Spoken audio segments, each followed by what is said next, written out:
everyone! Woo!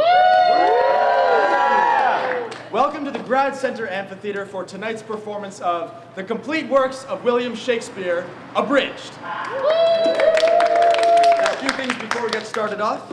Cell phones, pagers, I turn them off whatever they are. They're bad. If they come on, we'll make fun of you, and we'll like it, but you probably won't as much. Other theater on campus, Into the Woods at PW, is going up through Friday, so definitely stop by to see that if you can. I've heard it's awesome. Lastly, student theater is free to see, but not free to produce. In fact, these costumes cost $400 each. So, on your way out, if you liked the show, feel free to drop some cash into Shakespeare's uni-nostril thing, and it will be put to a good cause. And if you don't like the show, you can throw money at us angrily and violently with trying to harm us, because we'll use it just the same. So allow me to introduce myself. My name's Spencer Roth-Rose, and tonight my two colleagues and I are going to be attempting a feat that we believe to be unprecedented in the history of civilization. That is to capture the magic, the genius, the towering grandeur of the complete works of William Shakespeare in a single theatrical experience. Now, we have a lot to get through tonight, so allow me to introduce the second member of our troupe, a good friend of mine who happens to be a preeminent Shakespearean scholar. In fact, she has a degree from preeminentshakespeareanscholar.com. Please put your hands together for Ms. Ani Mack. Thank you, Spencer, and greetings, ladies and gentlemen. William Shakespeare, playwright, poet, actor, Stratford's proudest flower, transplanted from the heart of the English countryside to bask in the warmth of London's literary greenhouse. A man who, despite the ravages of male-pattern baldness, planted the potent seed of his poetical genius in the fertile womb of Elizabeth's England. There it took root and spread through the lymphatic system of Western civilization until it became the oozing carbuncle of knowledge and understanding that still grows even today on the very tip of our collective consciousness. And yet, how much do we intellectually flaccid members of the 21st century actually appreciate the plump fruit of Shakespeare's productive loins? How much? Let's find out, shall we? Now, you are a theater-going crowd, obviously of above-average literary sensibility. And yet, if I may just have a brief show of hands, how many of you have ever seen or read any play by William Shakespeare? Any contact with the bard whatsoever? What are you talking about? I think they know more than we do. You're an eminent Shakespearean scholar. I'm preeminent. Don't be preeminent. Right. Okay. How many of you have seen or read Much Ado About Nothing? Really know your stuff. Okay. Let's see if we have any super eminent Shakespearean scholars out here tonight, okay? How many of you have ever seen or read King John? Seen it or read it? I saw it. Okay, seen it or read it? Read it. Wow, I've read it at least 4 times, so I'm probably doing better than you are. Okay, seen it or read it? Oh, well, okay, so I actually, it's on my bookshelf. I'm gonna read it. Would you mind telling us what it's about? It's about a hunchback, right? Oh, honey. Oh. King John, okay, as any preeminent Shakespearean scholar could tell you, King John is not about a hunchback. King John is about a king named John. Would you stand up, please? Stand up. Yeah. Ladies and gentlemen, ecce homo. Hey! May I presume from your obvious lack of fluency in Latin that you have not matriculated? Well, not today. Look at this man, ladies and gentlemen, abandoned by our educational system, awash in a sea of sexual ambiguity, hopped up on empty kilobytes of virtual Viagra. And now look at the person sitting next to you. Go ahead, look at them. Go, look. Do you see there?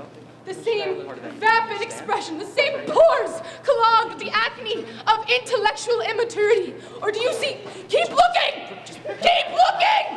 Do you see a longing, a desperate plea for literary salvation? Can I sit down? No! You stand before us as a living symbol of a society whose ability to comprehend comprehend, much less attain, the genius of a William Shakespeare that has been systematically solipsized by scandal, reamed by reality shows, and falsely related by Fox News. Ladies and gentlemen, I urge you, cast off the cheap thrill of the car chase for the splendor of the sonnet. Do away with the isolation of the iPhone for the gentle idols of the I am. Imagine a world where manly men wear sheer tights with pride. Hallelujah! A brave new world where this book can be found in every hotel room in the world. Can I get an amen? Amen! This is my dream, ladies and gentlemen, and it begins here. Tonight, join us on this our holy quest, the Shakespearean Odyssey. Can I get an amen? Amen! Thank you, Jesus. Now on with the show, and may the bard be with you. Thank you, Ani! Now, all of you who own a copy of that book know that no collection is complete without a brief biography of William Shakespeare. So, to provide this part of tonight's introduction is the third member of our troupe, Mr. Jason Roth. That's me! We got you all! We fooled you all! Oh, you look You so thought I was stupid. one of you, but I'm not like you. I am an actor. I am more. All right. Oh, gosh. Okay, so a biography of William Shakespeare. I Googled William Shakespeare on my iPhone. Or take that, Spencer. Thank you. I Googled Shakespeare and I found some really, really interesting stuff. Here it is. Okay, William Shakespeare. William Shakespeare was born in 1564 in the town of Stratford-upon-Avon, Warwickshire.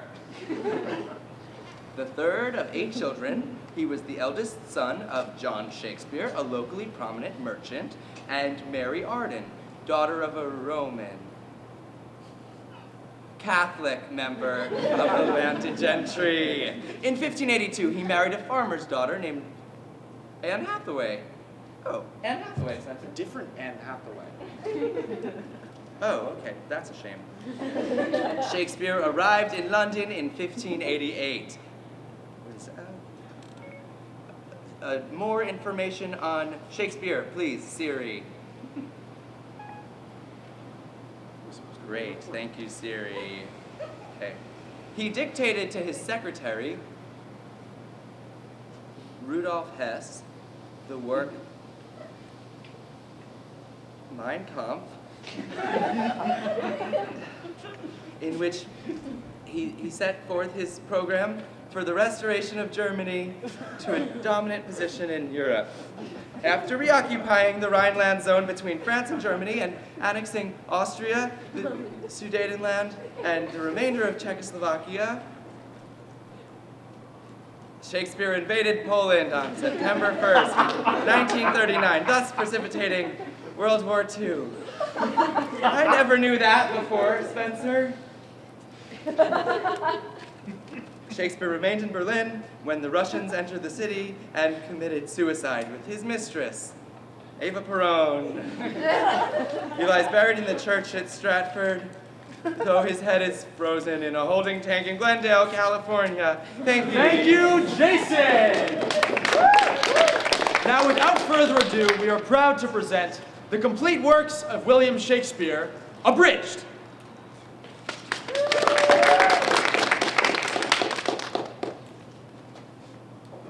All the world's a stage, and all the men and women merely players. They each have their exits and their entrances, and one man in his time plays many parts. One man in his time plays many parts. How true! Ladies and gentlemen, where better to begin our exploration of the complete works of one of the greatest of all English playwrights than in Verona, Italy, with one of his most beloved works, Romeo and Juliet. It would be impossible to play all the character roles in Romeo and Juliet with just 3 actors. That's why we're using 2 actors. That's right! Jason and Spence will be playing all the major character roles in Romeo and Juliet, while I fill in with bits of narration. Now, after extensive textual analysis and research, we have decided to begin our abbreviated version of Romeo and Juliet with the prologue. Two households, both alike in dignity, in fair Verona, where we lay our scene. From ancient grudge, break to new mutiny, where civil blood makes civil hands unclean. From forth the fatal loins of these two foes, a pair of star-crossed lovers take their life, whose misadventure, piteous o'erthrows, do with their death bury their parents' strife. Act 1, Scene 1. In the street meet two men, tall and handsome. One, Benvolio, the other, Samson. Their hatred fueled by ancient feud, for one serves Capulet, the other, Montague. Because your kiss is on my lips. Oh, I hate that guy! I hate him! He's dirty! He's trash! Do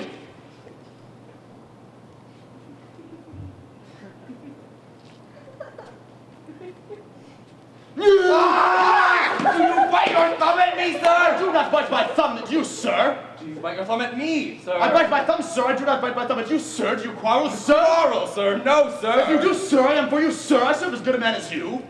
No, better? Yes, better. You lie!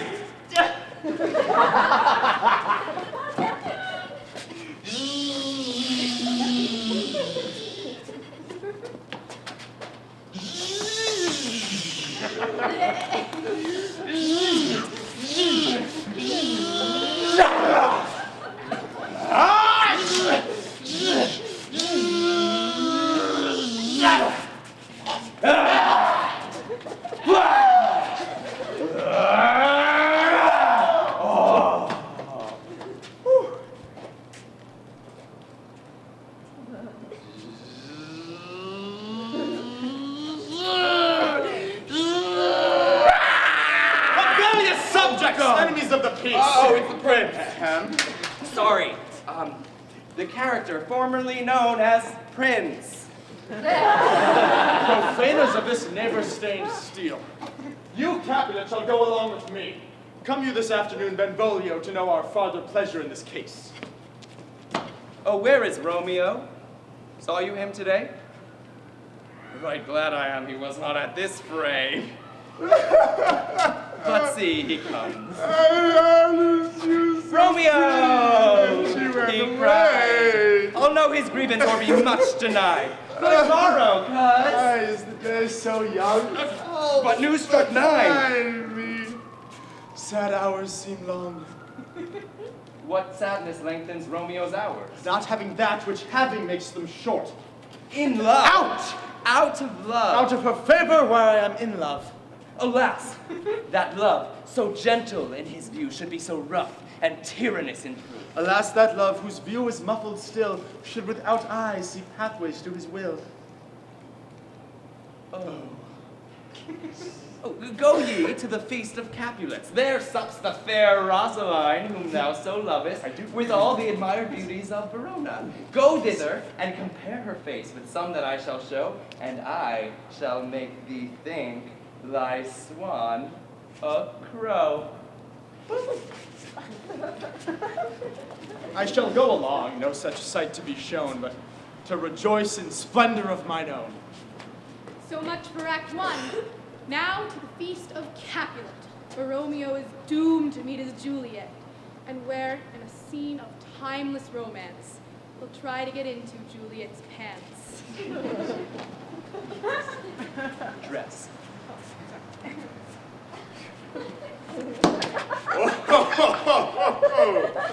She doth teach the torches to burn bright. Did my heart love till now? Forswear its sight, for I ne'er saw true booty till this night. If I profane with my unworthiest hand this holy shrine, the gentle fine is this: my lips, two blushing pilgrims ready stand to smooth that rough touch with a tender kiss. Oh, okay, good pilgrim, you do wrong your hands too much, which mannerly devotion shows in this. For saints have hands, that pilgrims' hands do touch, and palm to palm in holy palmer's kiss. Have saints not lips and holy palmers too? Aye, pilgrim, lips that they must use in prayer. Then, dear saint, let lips do as hands do.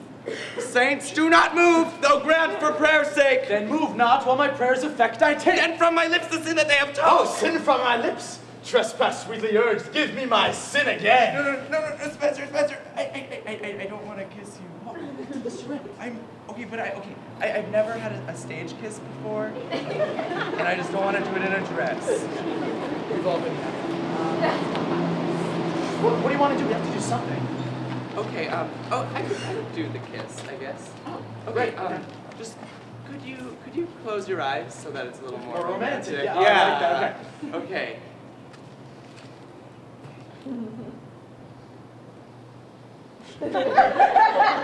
Oh, here I come. Oh, it's going to be so plump.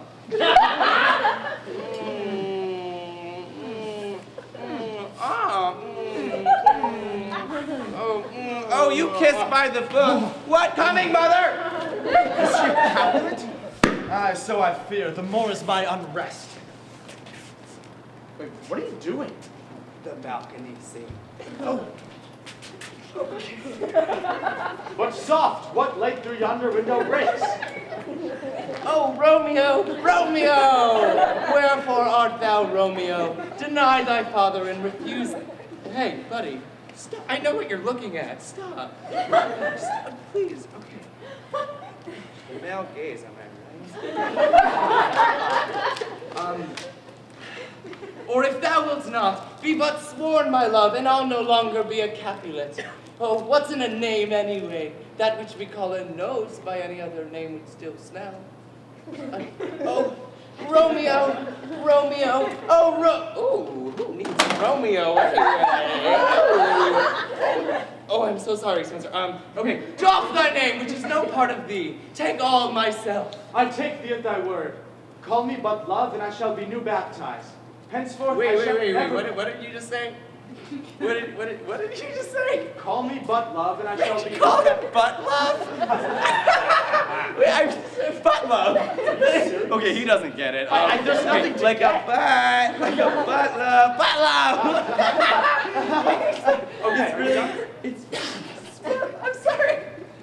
Ani, Jason, Okay, we all like butts. I'm Let's sorry. move on. Okay. Okay, sorry, but henceforth I shall never be Romeo. yes. What man art thou? Art thou not Romeo and a Montague? Neither, fair maid, if either thee dislike. Dost thou love me then? I know thou wilt say aye, and I will take thy word. Yet if thou swearest, thou mayest prove false. O gentle Romeo, if thou dost love, pronounce it faithfully. Lady, by yonder blessed moon, I Oh, swear... swear not by the moon. Then what shall I swear by? By her. Lady, by yonder blessed virgin, I swear... No, I don't think so. Oh, Romeo, do not swear at all. Although I joy in thee, I have no joy in this contract tonight, for it is too rash, too sudden, too unadvised, too like the lightning which doth cease to be ere one can say it lighten. Sweet good night. I don't want you to go away. Yo, butt love, over here. To me, thank you. Oh, wilt thou leave me so unsatisfied? What satisfaction canst thou have? The exchange of thy love's faithful vows for mine. I did give thee mine. Whoa, okay, second basis for a second date, sweetie. All right, gentle Romeo, 3 words and then good night indeed. If that thy bent of love be honorable, thy perfious marriage, send word tomorrow. Oh, good night, parting is such sweet sorrow. Really, it is. Bye, but love. Sleep be in thine eyes and peace in thy breast. Oh, that I were sleep and peace, so sweet to rest. Lo, Romeo did swoon with love. By Cupid he'd been crippled. But Juliet had a loathsome cuz, whose loathsome name was Tybalt. Yo! Romeo! The love I bear thee can afford no better term than this. Thou art a villain! Therefore turn and draw. Tybalt, I do protest I never injured thee, Oh, but love you thee better than thou wretch. canst devise. I am for you. Oh, you got me. Wait, what do we do? I know we skipped a lot of stuff. I know. Go to here. Okay. Moving right along. From Tybalt's death onward, the two lovers are cursed, despite the best efforts of friar and nurse. Their fate pursues them, they can't seem to duck it, and at the end of Act 5, they both kick the bucket.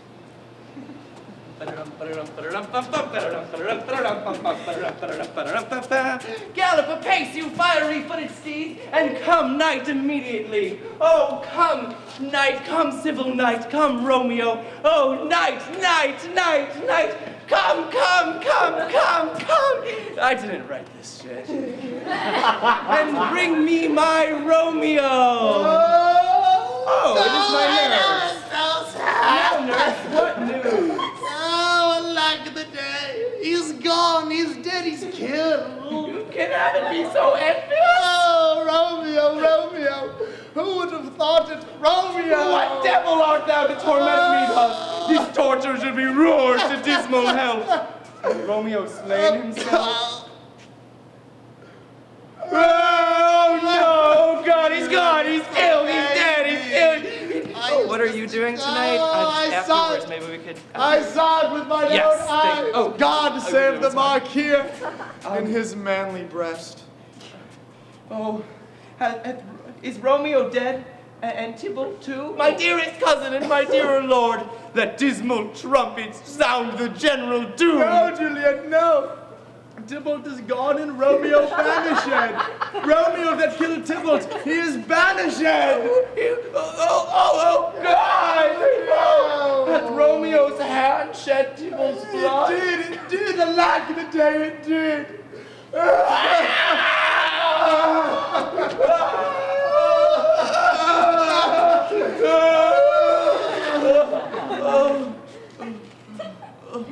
Thank you.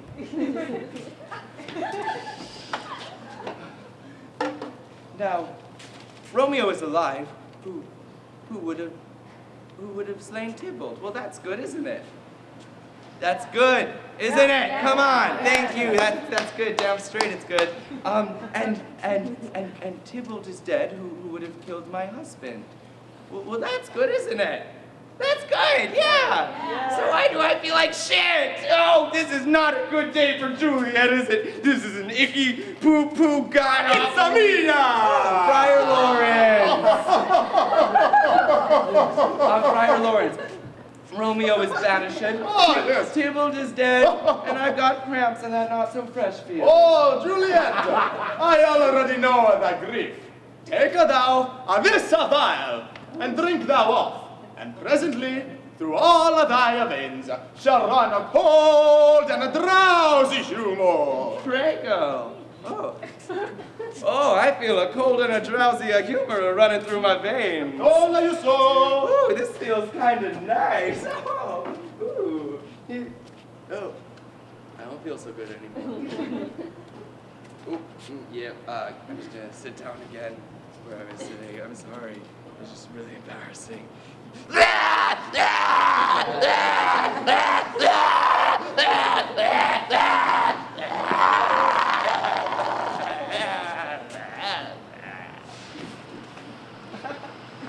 Oh no! My love, my wife! Death that hath sucked the honey from thy breath hath no power yet upon thy beauty. Oh, tell me, Juliet, how art thou yet so fair? I don't know, just lucky, I guess. Should I believe that unsubstantial death is amorous, to keep thee here in the dark to be his paramour? Oh, here's to my love. Oh, true apothecary, thy drugs are quick. Thus, with a kiss, I die. Oh, thus with a kiss I die.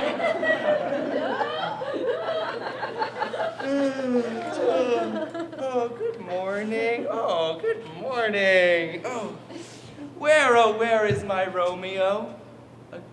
Is he climbing the trees?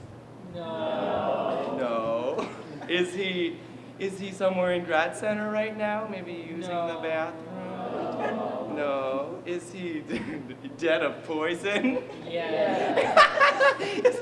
What? Oh my God! Ah! Romeo! That's him! Oh! What's this? A cup closed in the hand of my true love. Poison, I see, hath been his timeless end. Drunk all and left no friendly drop for me. Well, I'll be quick. Oh, happy dagger, this is thy sheath. Well, that's Romeo for you. Just a little bit to the left. Yes. Die.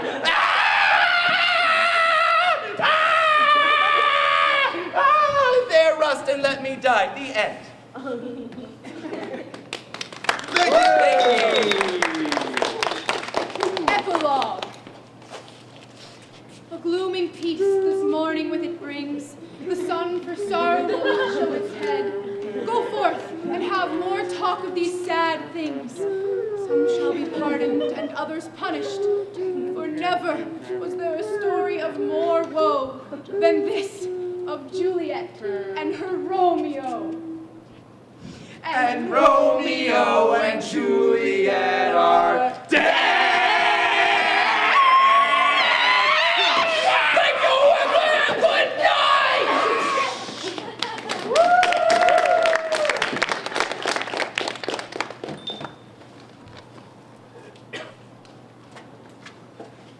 So Romeo and Juliet is one of Shakespeare's most beloved and best-known plays. So we were thinking we could take things in the opposite direction and look at one of his most critically reviled and least known plays, Titus Andronicus. Shakespeare's earliest tragedy is also by far his bloodiest. No, you guys, it's so much worse than that. We really can't do that play. Okay. So the play has this woman who gets raped, and then the two men cut off her tongue and her arms, and then her father bakes the two rapists into a pie and feeds it to their mother. You guys, we can't do that for this happy, super fun time loving a great audience. There's some interesting characters in the play, at least. Okay, which one? Rapist 1 or Rapist 2?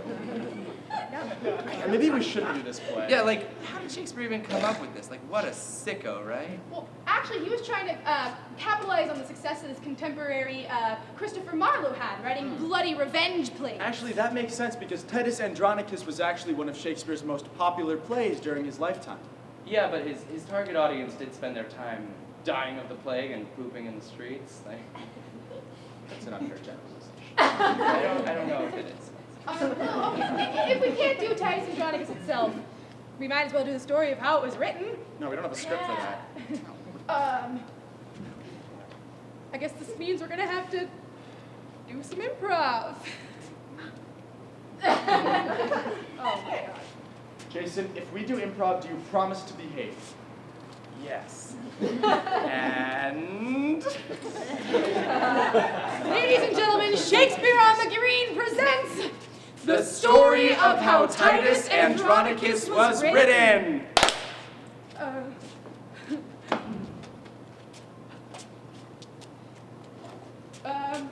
Welcome to my house, Shakespearean contemporary Ben Jonson.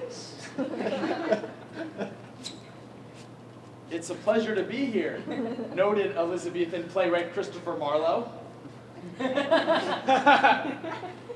As soon as William Shakespeare gets here, we can start our brainstorming session. Look, here he comes now. Oh my god. Sorry I'm late, guys. I was just busy tying a small dog to the underside of a horse. He runs like this now. William, this is one of your funny joke characters from your new play, right? No, this is just me. I'm a sicko. William, we were just getting started on our brainstorming session. We were thinking of themes that audiences appreciate. Like family. Honor. Strength. Bloody guts gore the devil hell. Okay, Rome. Murder, mutilation in Rome. Strong female characters, please acts down. We had strong female characters, but with their tongues cut off. And their arms. Yep, that's what we're talking about. William, didn't you want help working working on your new revenge play? No, I'm fine. I've got one cooking up in my brain oven over here. Yes, yes. All by myself. All by my own sicko self. Yes. Okay, let's hear it, I guess. All right. If I offered you pie, would you want some? Pie sounds really great. Yes. That's rapist in the pie. You just agreed to eat rapist. That's the whole play. Are you sure there aren't any more elements in this? Like a Roman general or an evil mastermind or something, William? Details. You leave those to a sicko like me. Oh, what if I write an evil mastermind into the play whose only dying wish is to become more evil? Yes, what a role model, yes. But what shall I call it?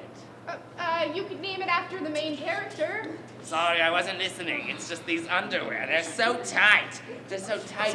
I bought them because they're womanly, but also masculine. They're so androgynous. That's it. Tight, androgynous, tight, and then tight. Ah, that's it. I'll call it Titus Androgynous. Yes. Now let me tell you about my next play. It's about a poop I left in the street. And scene! What was that? I think that was really good. I think we really got into Shakespeare's sicko side. Jason, Shakespeare didn't have a sicko side, okay? Your interpretation is based on zero textual evidence. Okay, I have textual evidence, thank you. Really? You have textual evidence? Okay, let's see it, right? Yeah, Come I on. do. Look, this text that I got from William Shakespeare. What? It says, here, I'm a sicko. Blurga, blurga, blurga. Okay. Yeah, it's just like I thought. You renamed your mom William Shakespeare in your contacts. How'd you even get her to send you that text? Oh, well, I have a really cool mom. Okay, so why don't we move away from the early, immature stuff to a more refined play? Okay. Othello, the Moor of Venice. Oh, yes. Looks like Jason's got something cooking in his brain oven again. Othello, the Moor of Venice. Jason, why do you have a boat? Okay, Spencer, Moor means boat. Othello died of a boating accident. But, okay, They so, think so. no, that's wrong. In the parlance of the times, a Moor was used to describe a Spanish person of African descent. I feel like we can only work with one of those. Right. So Othello is a dark and twisty tale. Oh, yes. Okay, so Othello is a dark and twisty tale of deception and betrayal and love. Do you guys know Spanish? Por supuesto. Of course. No. Of course. You gotta know something, right? I mean, like, I took middle school and high school Spanish, but Then you're fine. I You don't have even to know. something. No, I don't remember any of it. Like, I'm an American, god damn it. Jason, do you know how important it is to be multilingual? Multilingual. It's the 21st century. Jason. No, I'm an American, god damn it. Keep saying that. I don't need to know anything else. Languages. Jason, I got it. Ready? It's a handy-dandy Spanish to English dictionary. It's great. Perfect. Now we can do it, right? You'll remember something. Perfecto. Great. Characters. Okay, I'll be Iago, you'll be Othello, and Jason will be Desdemona. Wait, why is he always the women? Because I'm the prettiest, Spencer. It's fair. You guys will be ready and all covered out here? Okay. Ladies and gentlemen, we now present to you Othello, the Moor of Venice, as a Spanish language telenovela, or, as I like to call it, Othello novella.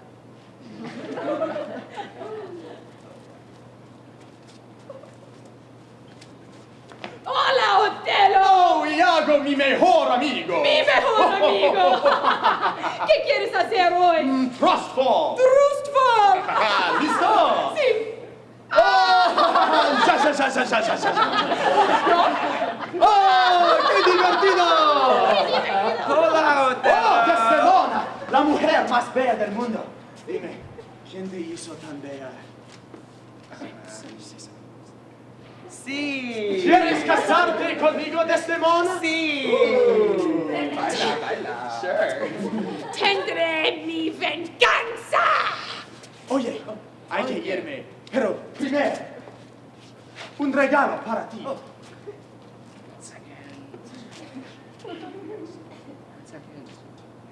Gracias. Tengo una idea y un plan. Tómalo. Gracias, gracias. ¡Otelo! ¡Ven Sí. acá! ¡Hola, Otelo! Oh, Iago! Prospol! ¡No, Otelo! El regalo con él y Desdemona y él. El? Y Desdemona? Sí. No necesitas matar a él. Necesitas matar a Desdemona. Yo quiero la vida. Mata a Desdemona? Bien!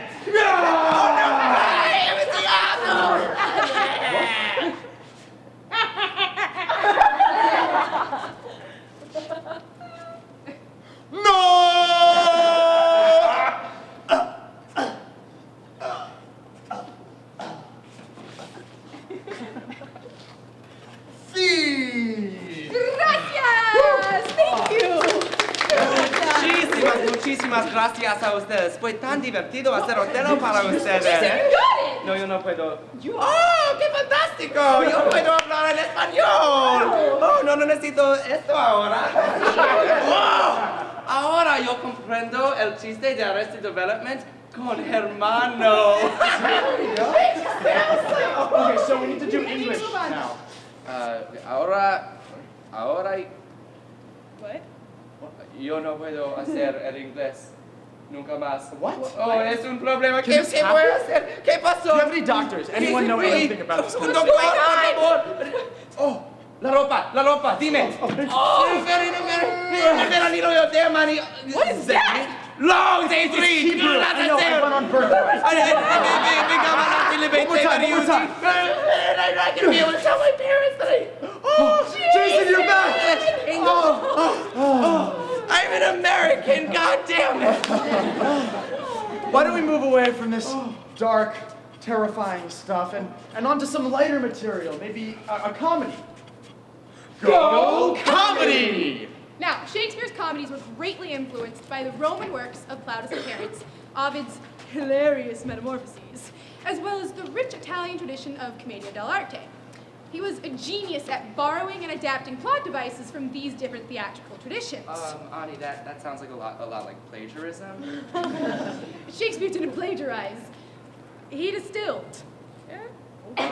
Okay, he's still a big cheater though. Okay, it takes a real genius to milk 5 ideas into 16 whole plays.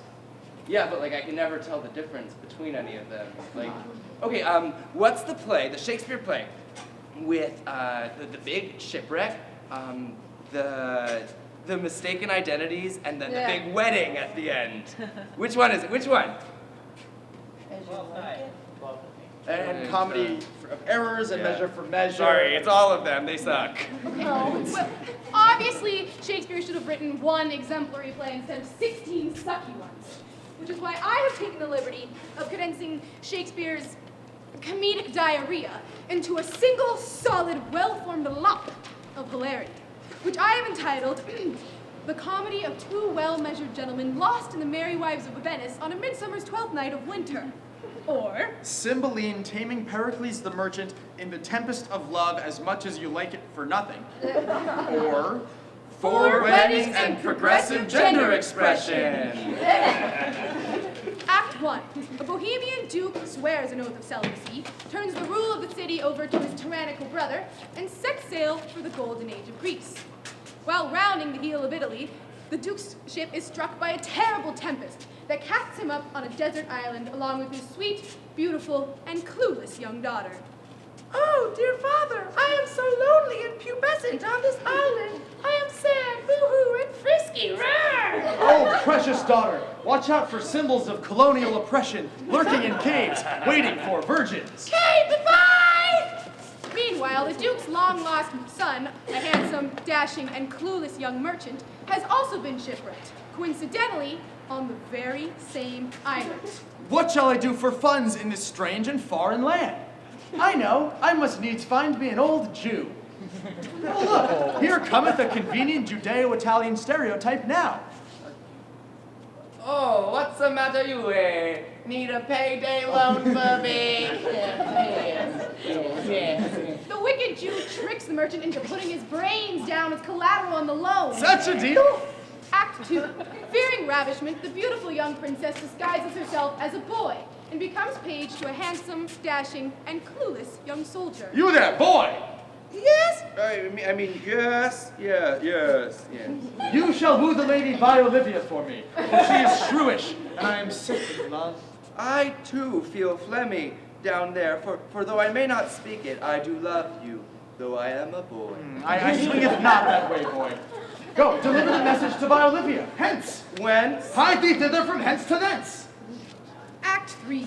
The beautiful, virginal, and clueless young princess arrives in man-drag to woo the lady Olivia. It is I, the bitchy shrew Olivia. Come hither. Whither? Hither, from thither. You come in, I'll show you my zither. Act 4. On the 12th night of midsummer, a puckish sprite leads all the lovers deep into a forest, where he squeezes the aphroditic juice of a hermaphroditic flower in their eyes, while the queen of fairies seduces a rude mechanical with the head of an ass. Yeah, but I have the ass of a man and I'm hung like a donkey! Act 5. In the ensuing bisexual animalistic orgy, the princess's man clothes are ripped off, revealing a smoking bod and female genitalia. The merchant recognizes his sister. My nearly identical twin. My long-lost and strangely attractive brother.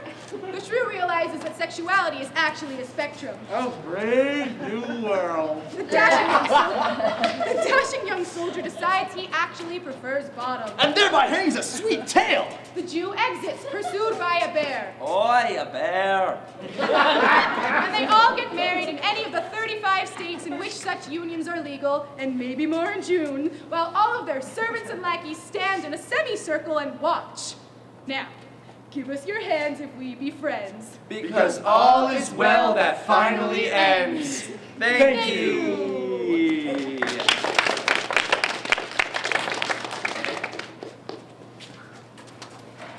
Okay, we now continue with the rest of Shakespeare's tragedies because basically we figured out that his comedies are not nearly as funny as his tragedies. Like take for example, Shakespeare's Scottish play, Macbeth. No! Jason! We've talked about it. Right. Which you're really not supposed to say in a theater unless you're performing it because it's cursed. Oh, you look so stupid. That was a good reaction. Oh, luckily for you guys, we're not only able to perform an abbreviated version of Macbeth. Spencer the curse. Check for bite marks. Okay. Do you have? Oh. I don't see anything, Spencer. We're good. Whew, okay. But we're able to do so in perfect Scottish accent. Double, toil and trouble. Stay, you perfect McSpeaker. Tell me McMore. Oh, Macbeth, beware Macduff. None born of woman shall harm Macbeth, till Bairn wood come to Dunsinane. Don't you know? That's dead great. And McWhat, McNeed, McI, McFear, McDuff. It is I, Macduff. See it to me, and know that I was from me mother's womb untimely ripped. What do you think about that, eh? Oh, I do not like it, but I support the woman's right to choose. Now lay on his right at his face. Oh, Macbeth, you murdered me wife, you killed me baby, you did a poop in my soup. Oh, I did not. Oh, aye, you did. I had to throw half of it away.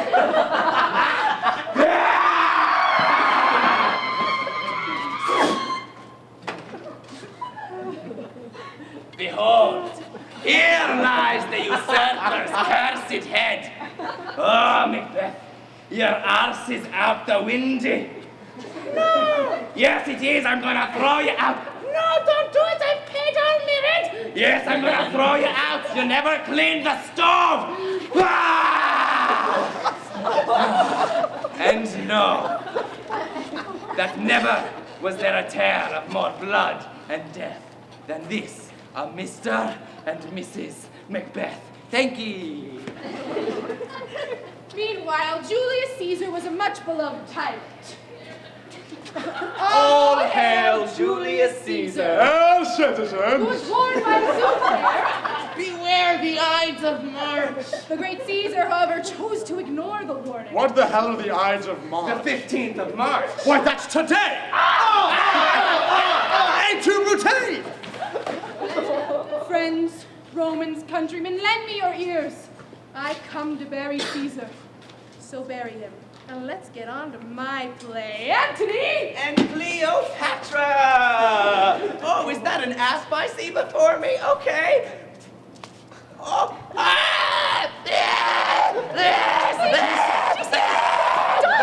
I'm so sorry. Right. Sometimes he does this.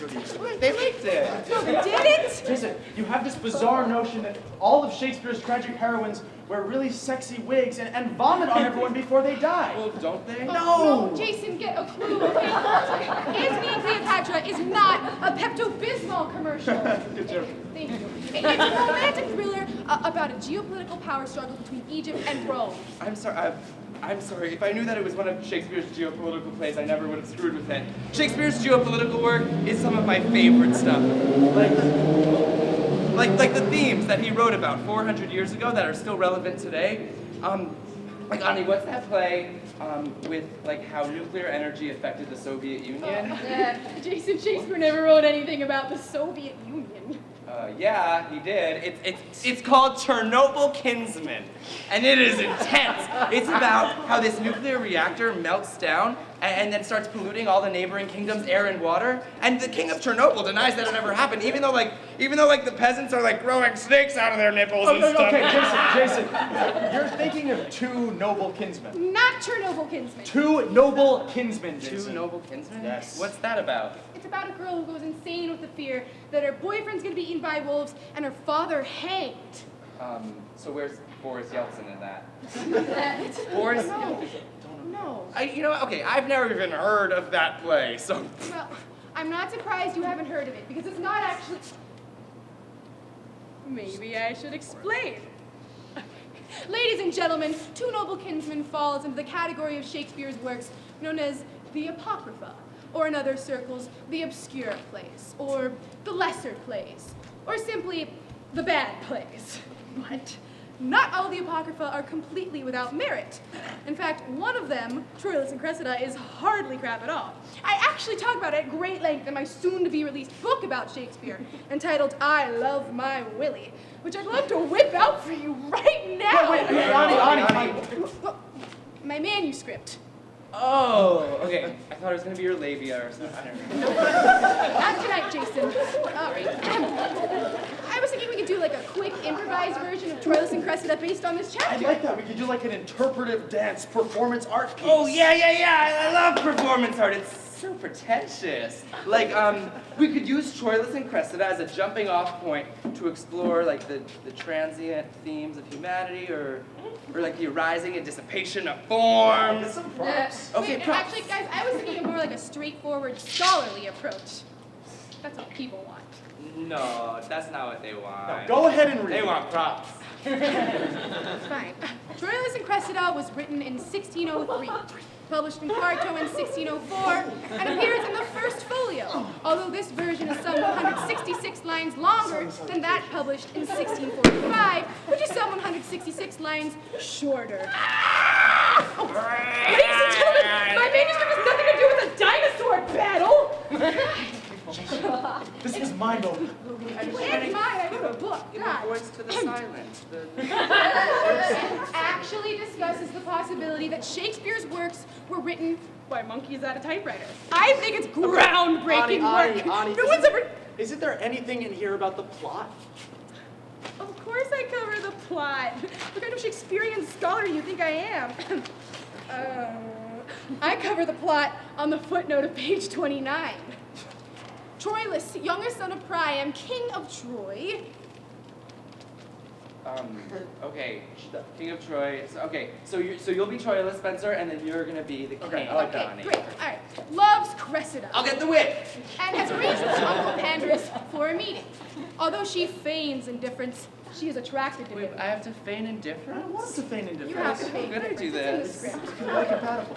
All right. Meanwhile, the Greek commander Agamemnon has surrounded the Trojans. Agamemnon? Agamemnon. This is the kind of stuff that So kids hate to boring. read about in school because Nobody it's so hates boring. Agamemnon. Yeah, Ani, okay, as soon as you said Agamemnon, I was just asleep. So I'm sorry, but I told these guys, I told you guys at the beginning, I told you that I would not do dry, boring, vomitless Shakespeare.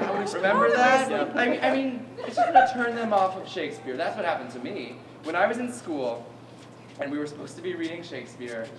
Thanks, Spencer. No, that's not the point. The point is, when I was reading Shakespeare in school, I would just look out the window and like see other kids playing ball, and I would think, why can't this Shakespeare guy be more like sports? Sports? Wait, I haven't heard of sports. Okay, they're kind of like games, Spencer, but they're athletic. You know, people run. They're like visceral. They're exciting to watch. It's take the histories, for example, with all those kings and queens killing each other off and the crown passing from one generation to the next. It's exactly like football. Yeah, football. But you do it with with cutting each other's heads off. They are kind of similar, right? Yeah, I can see that. All right, let's line them up. You guys ready to kick some royal ass? Great. Yeah. Right. Richard III, Henry VI, Part 1, Part 2, hike! The severed head is snapped from Richard II. Well, looking for the monarch. He's fading back to pass, looking for an air downfield. But there's a heavy rush from King John. My gross flesh sinks downward. And Henry VI comes up with Victory is mine! But he's hit by King John, that rarely performed player from the 12th century, and he's down. Oh, he's really killing him out there, folks. This could be the end of the War of the Roses cycle. King John is in the clear. He's at the 40, the 30, the 20. He's poisoned at the 10-yard line. Taking his place now is King Lear, number 72. Divide we are kingdom in three. Cordelia, you go long. A penalty marker is down. Uh-oh, fictional character on the field. Lear is out of there. He's not happy about Now it. let copulation thrive. Lining up now is that father-son team of Henry IV and Prince Hal. Center snaps to quarterback. Quarterback hands it to the hunchback. Oh, looks like Richard III's limp is giving him trouble. A horse, my kingdom for a horse. Oh, there's a pile-up on the field! Oh, it's a fumble. Oh, and Henry VIII comes up with it. He's at the 20, the 10. He stops at the 5 to chop off his wife's head. It's a touchdown, Heroes. Oh, my. You gotta believe this is the beginnings of a Tudor dynasty. Henry V, Richard III. The whole royal family's freaking absurd. Especially that new asshole baby, Charlotte.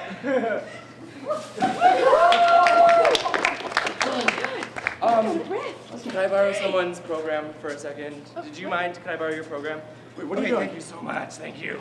I just want to look at the list of plays because I think we might have done all of them already. Really? Yeah. We might be able to let all of you go a little early tonight. That'd be great, right? Because the histories we did. The comedies we did in alum. Okay, that leaves the tragedies. We did Sicko, Shakespeare, Titus Andronicus. Romeo and Juliet, we did. Julius Caesar, Troilus and Cressida. Telenovela Othello. King Lear was in the football game. Macbeth with perfect Scottish accents. What about Antony and Cleopatra? I vomited on all of them.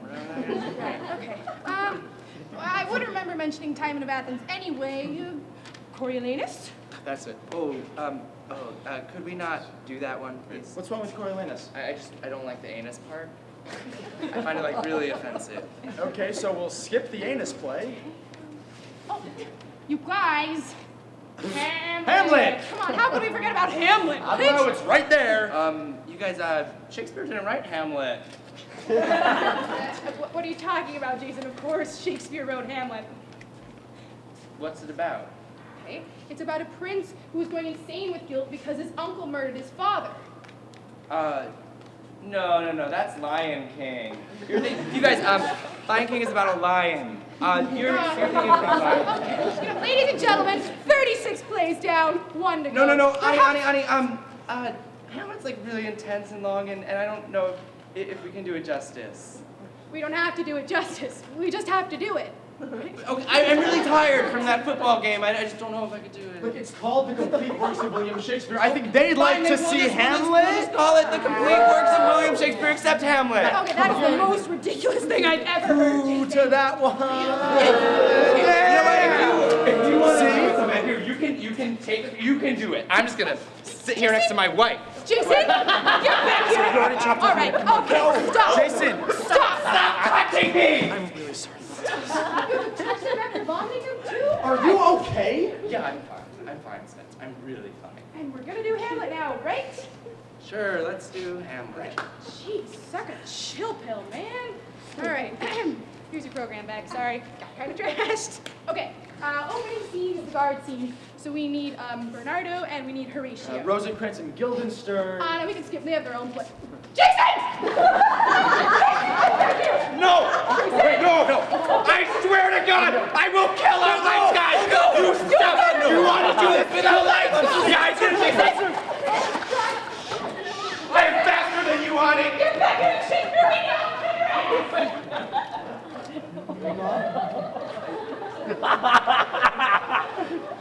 So that happened.